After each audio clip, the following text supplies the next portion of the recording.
Hi friends, welcome to my channel. ఈరోజు video చాలా ఈజీగా టేస్టీగా చేసుకుని కొబ్బరి రొట్టె అండి. మంచి స్వీట్ రెసిపీ, అలాగే హెల్తీ రెసిపీ కూడా అండి. ఇప్పుడైతే తయారీ విధానం చూద్దాము.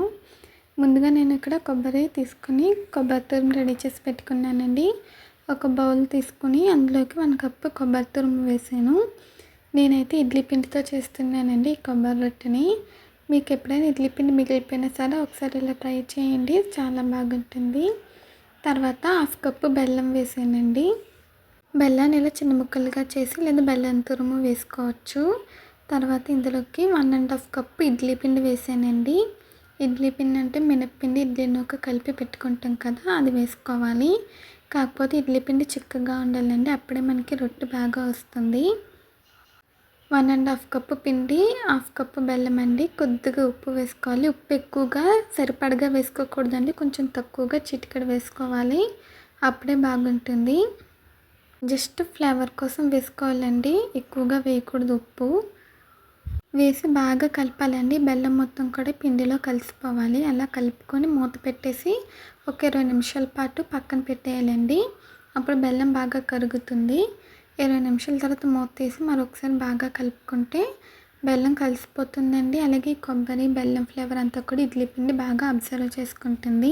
ఇప్పుడైతే మనం రొట్టె వేసుకుందామండి. దానికోసం ప్యాన్ పెట్టాను. నాన్ స్టిక్ ప్యాన్ అయితే ఈజీగా ఉంటుంది. ఆయిల్ వేసానండి. ఆయిల్ కొంచెం ఎక్కువే పడుతుంది. ప్యాన్ బాగా హీట్ అవ్వాలి. హీట్ అయ్యాక ఆయిల్ వేసానండి. తర్వాత మనం తయారు చేసుకున్న కొబ్బరి రొట్టె మిశ్రమం మొత్తం కూడా ఇలా వేసేసి కొద్దిగా రొట్టె షేప్ వచ్చేలాగా ఇలా అడ్జస్ట్ చేసుకోవాలండి. అడ్జస్ట్ చేసుకున్నాక సిమ్లో పెట్టేయాలి. సిమ్లో పెట్టి కుక్ చేసుకోవాలండి. అప్పుడే మనకి లోపల వరకు బాగా ఉడుకుతుంది. రొట్టె అంటే కొంచెం థిక్గా ఉంటుంది కదండి, అందుకని సిమ్లో పెట్టి ఉడికించుకోవాలి. ఒక పావు గంట నుంచి 20 నిమిషాలు టైం పడుతుందండి. 1 సైడ్ మంచిగా గోల్డెన్ బ్రౌన్ కలర్ వచ్చేంత వరకు కాల్చుకోవాలి. మనకి కాలిందా లేదా అని పావు గంట తర్వాత మూత తీసి చెక్ చేసుకోవాలండి. చూడండి ఫ్రెండ్స్, ఇలాగ అంచున మొత్తం కూడా ఎడ్జెస్ ఇలాగ గోల్డెన్ బ్రౌన్ కలర్ వచ్చి కనిపిస్తుంది. ఇలా కలర్ వస్తే మనకి 1 సైడ్ బాగా కాలిపోయినట్టండి. తర్వాత ఒక ప్లేట్ ఇలా క్లోజ్ చేసి ప్యాన్ ఇలా రివర్స్ చేశాను. రివర్స్ చేసి రొట్టెని తిరగేసుకోవాలండి. మీకు చూపిస్తాను చూడండి ఫ్రెండ్స్. ఇలా ఇక్కడ చూపించిన విధంగా రొట్టెని రెండో సైడ్కి ఇలా తిప్పుకోవాలి. మళ్ళీ అదే ప్యాన్ పెట్టి ఇంకొంచెం ఆయిల్ వేసి ఇప్పుడు కొబ్బరి రొట్టెని రెండో సైడ్ కూడా కాల్చుకోవాలండి. చూడండి, ఇలా రెండో సైడ్ వేసేసి కాల్చుకోవాలి. మళ్ళీ మూత పెట్టి సిమ్లోనే ఒక పావు గంట సేపు కుక్ చేసుకుంటే కరెక్ట్గా సరిపోతుందండి. పావు గంట తర్వాత చెక్ చేసుకోవాలి. కలర్ రాకపోతే ఇంకో 5 నిమిషాలు కుక్ చేసుకోవాలండి. 20 నిమిషాలకైతే ఖచ్చితంగా అయిపోతుంది. మూత తీసానండి, మీకు చూపిస్తున్నాను.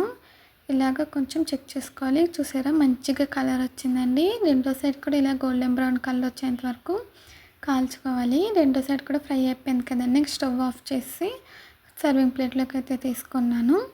అంతేనండి, చాలా ఈజీగా టేస్టీగా మనకి కొబ్బరి రొట్టె రెడీ అయిపోయింది. ఇది వేడివేడిగా సర్వ్ చేసుకుంటే సూపర్గా ఉంటుందండి. ముక్కలుగా కట్ చేసుకొని సర్వ్ చేసుకోవాలి. అంతేనండి, ఇది స్టోర్ కూడా చేసుకోవచ్చు, చాలా బాగుంటుందండి. చూసారా, లోపల వరకు కూడా బాగా కుక్ అయిందండి. పైనేమో క్రిస్పీగా లోపల సాఫ్ట్గా ఉంటుంది. చాలా బాగుంటుందండి. దీని టేస్ట్ పిల్లలు కూడా ఇష్టంగా తింటారు. పర్ఫెక్ట్గా కుక్ అయింది. ఈ వీడియో నచ్చిందండి. నచ్చితే ప్లీజ్ లైక్ చేయండి, షేర్ చేయండి, సబ్స్క్రైబ్ చేయండి, కామెంట్ చేయండి. Bye friends.